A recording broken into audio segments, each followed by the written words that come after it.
We live in an interesting era. A lot of people struggle with their weight. Most of us do at one point or another, but now there seems to be pharmaceutical solutions that are helping people lose weight and actually keep it off, upending diet culture in a real way.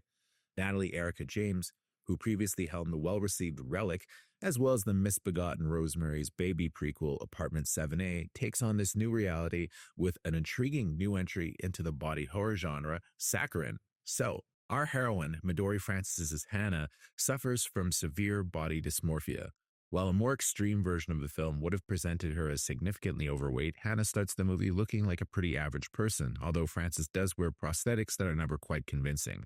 Yet she has some family trauma that's made her fear her growing weight, and plus there's the fact that she's lusting over a fit grad student, Madeline Madden's Alania, who she feels will never notice her unless she's rail thin. One night, while clubbing with her much more body-positive friend Josie, a likable Daniel McDonald, she runs into a girl she knew in high school who was once obese but now looks like a model. She's given some pills called the Gray, which she's told will help her lose weight, although they cost upwards of $5,000. Yet Hannah, who also happens to be a brilliant med student, is able to synthesize the drug herself, only to discover it contains human ash, prompting her, perhaps not the best idea in the movie, to steal some from an obese cadaver she and her fellow grads have cruelly named Big Bertha. Soon, Hannah's losing loads of weight, but she also finds herself haunted by Bertha's increasingly pissed off ghost.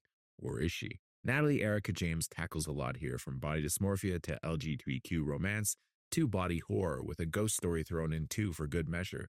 It mostly all works. While a little too deliberately paced at close to 2 hours, there's probably a smashing 90-minute movie in there. Saccharine is always compelling, with some pretty gross gore effects thrown in for good measure.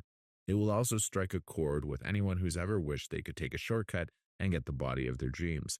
Even getting the kind you see in movies is ultimately unattainable for a lot of us. Midori Francis, who was a regular on Grey's Anatomy, delivers a standout performance as the vulnerable Hannah, whom you will always empathize with, even if it's a little hard to swallow that this med student would violate so many ethical lines without ever coming close to being caught.